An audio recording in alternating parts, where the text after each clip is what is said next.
अस्सलामु अलैकुम वरहमतुल्लाहि वबरकातुह। बिस्मिल्लाहिर्रहमानिर्रहीम। अल्हम्दुलिल्लाहि रब्बिल आलमीन वस्सलातु वस्सलामु अला सय्यिदिल मुरसलीन। अम्मा बाद फ़अऊज़ु बिल्लाहि मिनश शैतानिर रजीम।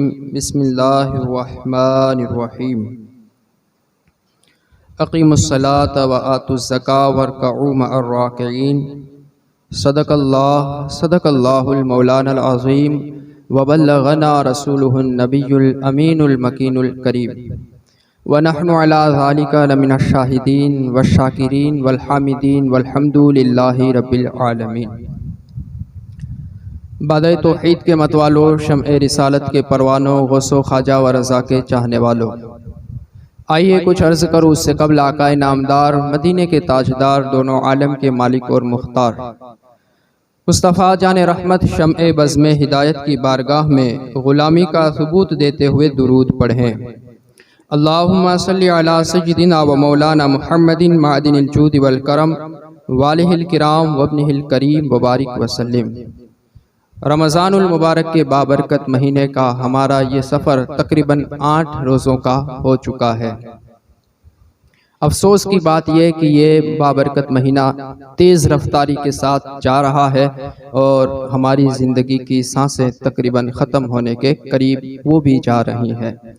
बहुत तेज़ी के साथ वक्त की रफ्तार और हमारी अपनी लापरवाहियाँ, हमारी अपनी बरकत वाली चीज़ों की नाकदरियाँ अभी भी अपने अंदर बाकी है। गुनाहों के शौक़, नेकियों से नफ़रतें अभी भी हमारे अंदर मौजूद है। अल्लाह से दुआ करें कि अल्लाह इस बाबरकत महीने के सदक़े हमारे अंदर से गुनाहों की महब्बत निकाल दे और नेकियों की महब्बत हमें नसीब अता फरमाए। हज़रात हुज़ूर पाक साहिबुल औलाक सल्लल्लाहु तआला अलैहि वसल्लम ने इरशाद फरमाया, महीनों का सरदार, महीनों के अंदर जिसे फजीलत हासिल है वो रमज़ान का महीना है, और दिनों के अंदर जिस दिन को फजीलत हासिल है वो जुमा का दिन है। कितनी खुश नसीबी की बात है कि हमें रमज़ान भी मैसर है और जुमा का दिन भी मैसर है। इसी तरह ताबई बुज़ुर्ग हज़रत काबुल अखबार हैं, आप फरमाते हैं, अल्लाह रब्बुल इज़्ज़त ने दिन और रात को मुंतखब फरमाया, दिन और रात के कुछ हिस्सों को मुंतखब फरमाया, और उन हिस्सों में अल्लाह रब्बुल इज़्ज़त ने सबसे बड़ी इबादत नमाज को फ़र्ज फरमा दिया। अल्लाह रब्बुल इज़्ज़त ने रातों को मुंतखब फरमाया तो उसमें से किसी रात को शब कद्र बना दिया। अल्लाह रब्बुल इज़्ज़त ने दीन को मुंतखब फरमाया तो उसे जुमा का दिन बना दिया। अल्लाह रब्बुल इज़्ज़त ने दिनों को मुंतखब फरमाया तो उस पर रोज़े फ़र्ज कर दिए। ज़रा सोचें, मैं और आप अभी हम अपनी ज़िंदगी की सांसें ले रहे हैं, हमारे बदन और शरीर के अंदर ज़िंदगी बाकी है, हम जी रहे हैं, रमज़ान भी मैसर है, जुमा का दिन भी मैसर है। सबसे बड़ी बात इन सारी चीज़ों के अंदर यह है कि हमारे पास ईमान की दौलत मौजूद है। ईमान एक ऐसी चीज़ है कि अगर वो ना हो और लाख मेहनतें कर लें, कई सारी मशक्क़तें आप उठा लें, करोड़ों की नेकियां आप कमाने की कोशिश कर लें, कर जाएं करोड़ों के खर्चे, लेकिन ईमान नहीं है तो वो नेकी आपके काम की नहीं है। काबिल गनीमत है वो हजरात जिनके पास ईमान की दौलत है, अकीदे की पुख्तगी मौजूद है, इस्तिकामत फी दीन हासिल है, और उसे रमज़ान भी मैसर है और जुमा का दिन भी मैसर है। लेकिन अफसोस है इस बात का कि इन सारी फजीलतों को सुनने के बाद, इन सारी चीज़ों के पते होने के बाद, इनकी अहमियतों को जानने के बाद भी कभी कभी हमें शैतान की वो यारी याद रहती है। शैतान के किए हुए हमले का असरात हमारे बदनों पर होते हैं और हम गफलत कर जाते हैं।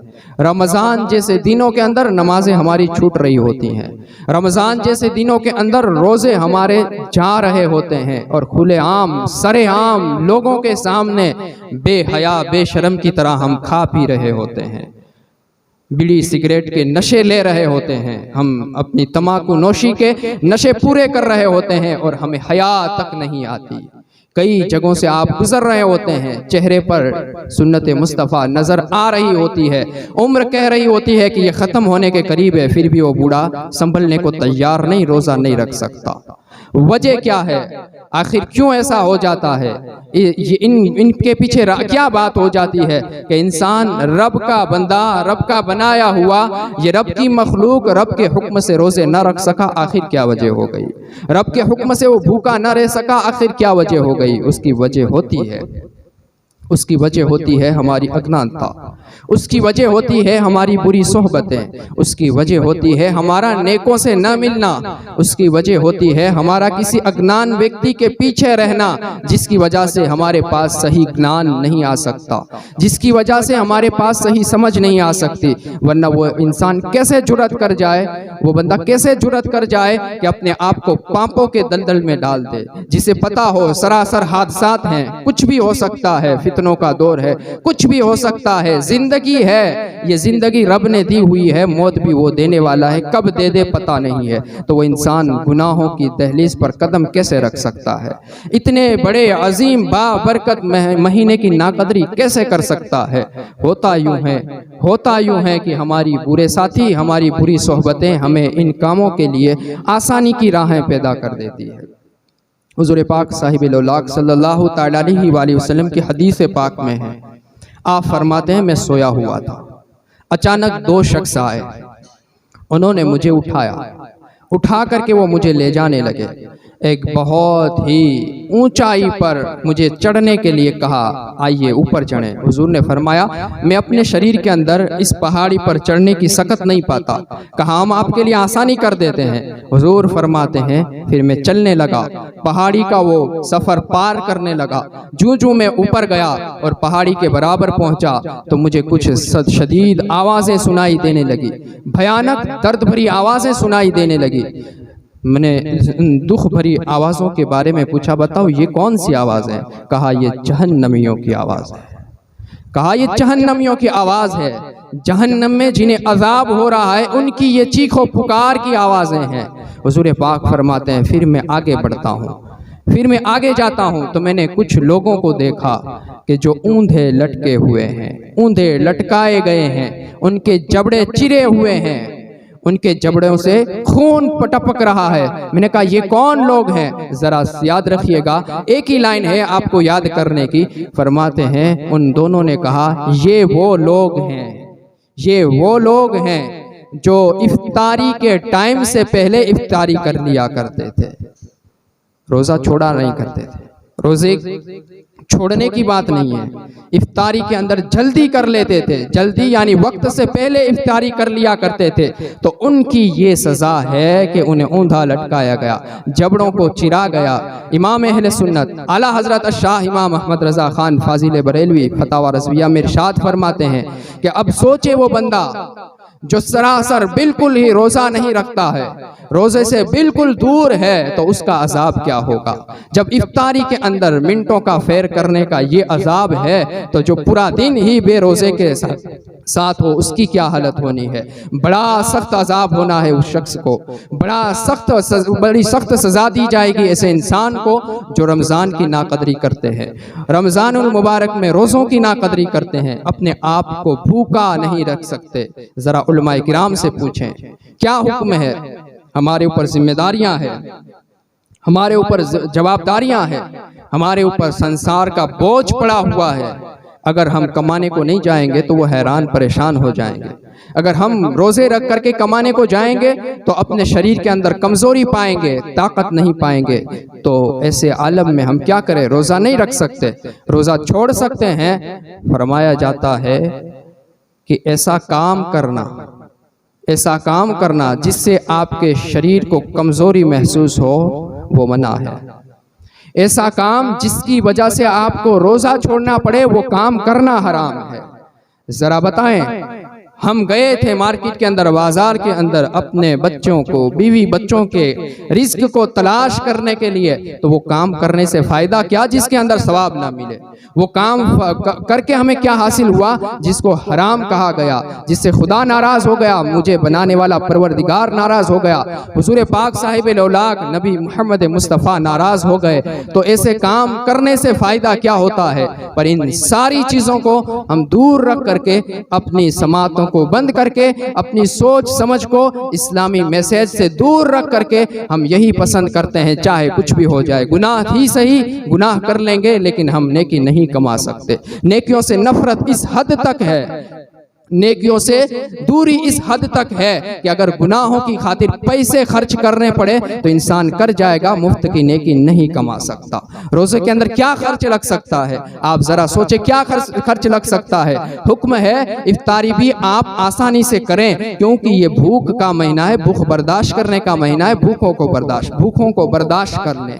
सहरी भी आप खजूर से कर लें, बहुत ही प्यारी और बहुत ही अफजल सहरी कहा गया है, क्योंकि खाना जितना भी आप खा लेंगे, जितना भी शरीर पेट के अंदर भर लेंगे, 6 घंटे के बाद वो खाना हजम हो जाएगा। साइंस कहता है 6 घंटे के बाद आपके शरीर के अंदर वो खुराक नहीं मिलेगी अगर आपका हाजिमा दुरुस्त है। फिर क्या होना है, फिर आपके शरीर की एक क्रिया शुरू होगी जिसके अंदर आपके शरीर की चर्बी पिघलना शुरू होगी। फिर अगर शरीर को जरूरत पड़ती है तो शरीर के अंदर मौजूद कीड़े आपस में लड़ते हैं, लड़ करके खत्म हो जाते हैं। रोजे का सबसे बड़ा बेनिफिट यह है कि आप भूख को बर्दाश्त करें। बताइए भूख में कौन से पैसे लगा करते हैं, भूख बर्दाश्त करने के अंदर कौन सी लागत हुआ करती है। पर नहीं, हम इन सारी चीजों को बर्दाश्त नहीं कर सकते। अगर हमें कहा जाए 30,000 रुपये लगेंगे आपके घर ढोल बजाने के, हम कहेंगे दे सकते हैं, हमें बर्दाश्त हो गए। आपकी बेटी की फोटोज खींचने की खातिर 50,000 का खर्चा है, आपकी बेटी दुल्हन बनी है तो हमें उसके फोटो खींचने हैं, हम इतना आर्स जानते हैं, आप कहेंगे मैं दे सकता हूं। ये गुनाह कमाने की खातिर, गुनाह की खातिर हम हजारों के खर्चे कर सकते हैं, मुफ्त की नेकी से हम दूर हैं।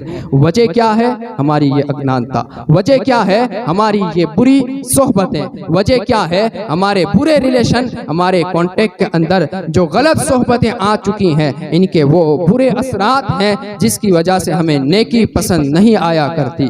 अगर हमें कहा जाए पूरी रात जागना है, जाग करके हमें डिस्को डांस करने हैं, हम बर्दाश्त हो जाता है। उसी जगह अगर हमें कहा जाए कि एक फज्र की नमाज पढ़नी है जिसके अंदर 5 से 7 मिनट का वक्त मुश्किल से लगता है, आप कहेंगे मुझसे उठा नहीं जा सकता, मैं अपने शरीर के अंदर ऐसी ताकत नहीं पाता कि मैं अपनी नींद को छोड़ करके उठ जाऊं। वजह यही है, ये हमारी अज्ञानता, बुरी सोहबत है। लोगों याद रखें, अगर बुरी सोहबतों से आपने किराना कशी इख्तियार न की, बुरी सोहबतों से दूर न भागे, तो फिर वक्त बहुत बुरा आने वाला है, हालात बहुत बुरे आ जाने वाले हैं। रब की नाराजगी को दावत देने वाले कामयाब नहीं हुआ करते, रब के गजब को दावत देने वाले कामयाब नहीं हुआ करते। रब परवरदिगार ने हमें हर वो तरीका दिया है जिसके अंदर वो खुश होता है, उसका महबूब खुश होता है। अगर हम वो काम करें जिसे रब और रसूल नाराज होते हैं तो याद रखिए फिर हम कहां जाकर के अपनी बख्शिश तलब करेंगे,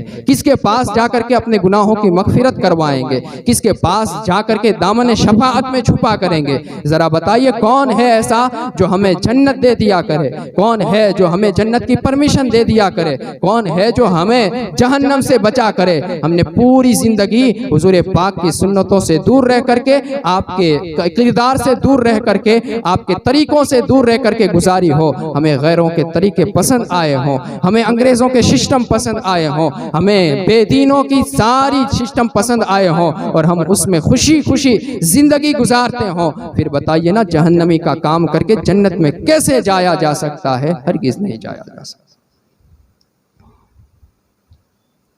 अक्ल है अगर आपके पास, सेंस समझ आप रखते हैं तो जरा उससे पूछे मैं किस राह पर हूं, मैं क्या कर रहा हूं, मैं क्यों इतना बुरा हो चुका हूं, इतनी बड़ी गंदगी की तरफ मैं क्यों जा रहा हूं। उसकी वजह आप अपने आप से पूछें, आपका शरीर कहेगा मेरी तेरी दुश्मनी है, तू मुझसे वफा न कर सका तो मैं तुझसे यारी न कर सका। ये खुद आपका शरीर बोलेगा, क्योंकि उस शरीर को भी वो बातें पसंद नहीं है, इस शरीर को भी वो बातें पसंद नहीं है जिसे खुदा और रसूल नाराज होते हैं। ज़रा सोचे ना रब का करम हम पर कितना है।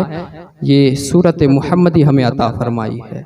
रब का करम कितना है कि बंदा जहन्नम में डाला जाएगा, इंसान जहन्नम में डाला जाएगा, इस शक्ल के अंदर नहीं डाला जाएगा। शक्ल मुहम्मदी है, इस शक्ल को शक्ल मुहम्मदी कहा जाता है। फिर वो बंदा ज़रा सोचे जो अपने आप को गुनाह के अंदर डालता है। रोज़ा छोड़ना कोई आसान काम, कोई बहुत ही प्यारा काम नहीं है। रोज़ा छोड़ना हराम काम है, बहुत बड़ा पाप है, बहुत बड़ा गुनाह है। रब के अहकाम की नाफरमानी करना है, रब के अहम फरीज़े को धुतकार देना है। इतना बड़ा काम शक्ल मुहम्मदी वाला कैसे कर सकता है? हया तो आनी चाहिए, शर्म तो आनी चाहिए। हमारे वजूद के अंदर कुछ तो ऐसा होना चाहिए जिसे मैं अपने आप को इंसान कहता हूँ, बशर कहता हूँ। शक्ल मुहम्मदी वाला मुझे कहा जाता है। मोहम्मद मुस्तफ़ा की गुलामी का मैं दावेदार हूँ, नबी मोहम्मद मुस्तफ़ा की उम्मत में मौजूद हूँ। लोगों, ये सारी चीज़ें हट जाती है जब हमारे पास ज्ञान नहीं होता, जब हम अपने आप को मुसलमान बनाने का प्रयास नहीं करते, तो ये सारी चीज़ें हमसे दूर हो जाती। साहब रसूल फरमाते हैं, एक मरतबा एक देहात गांव के रहने वाले हुजूर पाक साहिब-उल-औलाक सल्लल्लाहु तआला अलैहि वसल्लम की बारगाह में आए और आकर के कहते हैं, या रसूल अल्लाह, कोई ऐसा अमल बता दें। ध्यान से सुनिएगा, जन्नत की बात है।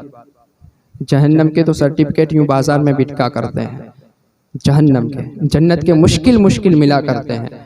हुजूर से आकर के कहते हैं, या रसूलल्लाह बता दें वो काम जिसको मैं कर लूँ तो जन्नत मुझे मिल जाए।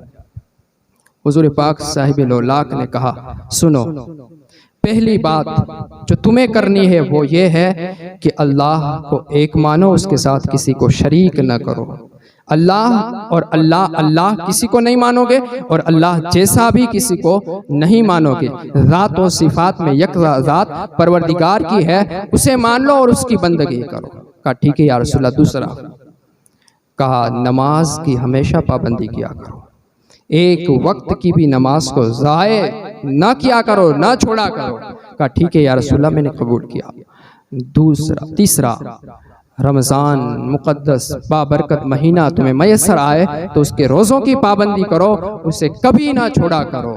हुजूर पाक साहिब-उल-औलाक के शब्दों को सुन करके वो एराबी कहते हैं, या रसूल अल्लाह, ये सारी चीज़ें मैंने कबूल की और ज़िंदगी भर इन सारी चीज़ों के अंदर कोई ज़्यादती मैं नहीं करूँगा, कोई कमी नहीं करूँगा। जैसा आपने कहा वैसा ही अमल करता रहूँगा। इतना पूछने के बाद वो सहाबी रसूल दरबार मुस्तफ़ा मोहम्मद मुस्तफ़ा की दरसगाह से जाते हैं। जब चले जाने लगते हैं तो हुजूर कहते हैं, ए लोगों, किसी को तमन्ना हो, आरज़ू हो, चाहत हो, किसी की रिक्वायरमेंट ये हो कि वो जन्नती को देखे तो वो इस शख्स की तरफ देख ले। कितनी प्यारी बात है। रावी हजरत अबू हुरैरा है, इतनी बड़ी हदीस है। हुजूर पाक ने कहा कि इसे जन्नत का सर्टिफिकेट मिल गया, इसने इन सारी चीजों पर अमल कर लिया, तो इन सारी चीज़ों को अपने अंदर ला लिया तो उसे जन्नत मिला करता है। सुभान अल्लाह, आसानी से निकल जाता है। इन बातों को सुनने के बाद ज़रा इसका दूसरा रुख भी देखें कि अगर किसी ने इस पर अमल न किया तो, किसी ने अगर नमाजों की पाबंदी न की तो, किसी ने अगर रोज़ों की पाबंदी न की तो, किसी ने रब के साथ माअल्लाह किसी को शरीक कर लिया तो, रब जैसा किसी को मान लिया तो क्या होना है? तो फिर ये जहन्नम का सर्टिफिकेट भी बन ही जाता है कि तुमने वो काम न किए जिसका करने का तुम्हें हुक्म था। तुम उन राहों से दूर हट गए जिनका तुम्हें करने के लिए कहा गया था। ये हमारी हालतें बनती हुई नजर आती है। ये हमारे सिस्टम जो इस्लामी थे वो हम बदल करके बिगड़े हुए सिस्टम की तरफ जाते हुए नजर आते हैं। नहीं फर्क पड़ता हमें रोजा है, नमाज है, नहीं फर्क पड़ता अजानों की सदाएं आती हैं, शर्म भी हमें नहीं आती। कोई दावत देने वाला दे दे तो भी हमें फर्क नहीं पड़ता। कई सारे कह करके थक जाएं तो हमें फर्क नहीं पड़ा करता। जरा देखिए सहाबा का किरदार, हुजूर पाक ने जो शब्द दिए उन्हें दिलो जान से कबूल किया। क्या फरमाते, पूरी जिंदगी या रसूलल्लाह इसके अंदर कभी फर्क नहीं करूंगा, सांसें बाकी है मैं करता रहूंगा। ये हमारे सामने कई सारी तकरीरें हो जाती, मिनटों की घंटों के बयानात हमारे ज़हनो फिक्र के अंदर डाले हुए होते हैं और कई सारी किस्से कहानियां हमसे ज्यादा अवाम को याद हुआ करते हैं, पर अमल के नाम पर आप देखें तो जीरो के सिवा आपको कुछ नहीं मिला करेगा। और वो सारे बहाने जो एक शैतान सिफत कर सकता है वो सारे हमें याद होते हैं और हम करते चले जाते हैं। इंसान जरा सोच, जिंदगी कब तक है, उम्र कब तक बाकी रहेगी, कब तक दुनिया के अंदर रहेंगे हम, कब तक दुनियादारों को खुश करते रहेंगे, कब तक हमें दुनियादार की दोस्तियां काम आती रहेंगे। ज़रा सोचें, ज़रा सोचें, अपने आप का ख्याल करें, अपनी ज़िंदगी पर अफसोस करने की कोशिश करेंगे तो आपकी ज़िंदगी आपसे कहेगी नहीं नहीं, ये ज़िंदगी तेरे अपने सिस्टम के मुताबिक नहीं चला करेगी, रब के हुक्म से चला करेगी। रब का जब हुक्म आ जाएगा, शरीर से, बदन से रूह निकाल ली जाएगी। और हाँ हज़रात, रूह निकाल लेने के बाद क्या होगा? किताबों ने लिखा है जिस्म और रूह रब की बारगाह में झगड़ा करेंगे, जिस्म और रूह रब की बारगाह में झगड़ा करेंगे। रूह की फरियाद होगी, मौला मेरे पास हाथ न थे, पैर न थे, मेरे पास अंग और आज़ा न थे, इसके पास अंग थे, ये जिस्म ने मुझसे पाप करवाए हैं। तो जिस्म कहेगा मौला मेरे पास जान न थी, मेरे पास हयात न थी, ये रूह ने आकर के मेरे अंगों के अंदर जान डाली, तब जाकर के मुझसे पाप हुए हैं। जरा सोचे वो मामला कितना कड़ा होगा जहां पर झगड़ रहे होंगे हमारे रूह और जिस्म, और यहाँ पर इंसान आसानी के साथ फराइज को छोड़ करके, आसानी के साथ गुनाह कबीरा करके, हराम कामों को कर करके उसमें खुश है, अपनी जिंदगी में खुश है। नजर आती है उसे तबाहियां, बर्बादियां, पड़े हुए बीमार, माजूर और मजबूर हजरात, वो सारे उसकी निगाहों के सामने हैं। हॉस्पिटलें भरी पड़ी हुई है जिनके लिए बार बार दुआओं के लिए कहा जाता है। ऐसे मर्ज लायक हैं कि जिसका इलाज डॉक्टर खुद नहीं समझ पा रहे हैं कि कैसे होना चाहिए। ये सारी तबाहियां हमारी नजरों फिक्र के सामने है, और आए दिन मौत के किस्से, ये सारी चीजें और दुनिया भर में होने वाले हादसात, ये सारी चीजें ए मुसलमान तेरे लिए अलर्ट है, तुझे एक संकेत दे रहे हैं कि देख रब का निजाम कैसे चला करता है, देख रब की कुदरतें कैसे हुआ करती है। रब अगर चाह ले, इंसान एक सांस भी तू ज्यादा नहीं ले सकता। इंसान सांसों को बंद होने से पहले अपनी समझ को खोल होना चाहिए, कर लेना चाहिए, अपनी जिंदगी की कीमत समझ लेनी चाहिए। हमें यूं अपनी जिंदगियों को बर्बाद न किया करें। ये जो रमज़ानुल मुबारक के अंदर भीड़ नज़र आती है उनको समझ लेना चाहिए, और दिनों के अंदर भी हमें कायम रहना है। किसी भी मस्जिद को आबाद करना है, किसी भी जगह को आबाद कर लेना है। क्यों करना है? कि मुझे अपने ईमान वाला दिल है उसे संभाल करके रखना है, ईमान वाली जो सोच है उसे संभाल करके रखना है कि मेरा ज़िंदगी का जहाँ ख़ात्मा होता है पेशी रब की बारगाह में होती है। फिर सारी परेशानियाँ वो जो मेरे सामने खड़ी होंगी उसका कोई जवाब मेरे पास नहीं होगा। रब ताला फरमाता है अकीमुस्सलाह वातुज़ ज़काह वरकऊ मर्राकिईन, नमाज कायम करो, ज़कातें अदा करो और रुकू करने वालों के साथ रुकू करो। या अय्युहल्लज़ीना आमनू कुतिबा अलैकुमुस्सियाम कमा कुतिबा अलल्लज़ीना मिन क़ब्लिकुम लअल्लकुम तत्तकून। ए ईमान वालो, ए ईमान वालो ध्यान से सुनो, ए ईमान वालो तुम पर रोज़े फ़र्ज किए गए जिससे कि तुमसे अगलों पर फ़र्ज किए गए। ईमान वाले बंदों से खिताब है, और ईमान वाला बंदा ही इस पर अमल कर सकता है। बेईमान की ताकत नहीं कि इतने घंटे भूखा रह सके, नहीं हो सकता। और ईमान वाला ही अगर भूख बर्दाश्त न कर सके और कहे मुझे ये तकलीफ, वो परेशानी, ये प्रॉब्लम होती हैं, तो उन्हें समझना चाहिए खिताब ईमान वाले से था। अगर मैंने रोज़ा न रखा तो मेरी गणतरी किसके अंदर होगी, मेरा अकाउंट किस जगह होगा, ये हमें सोचना चाहिए। अल्लाह ताला मुझे और आपको तौफीक अता फरमाए।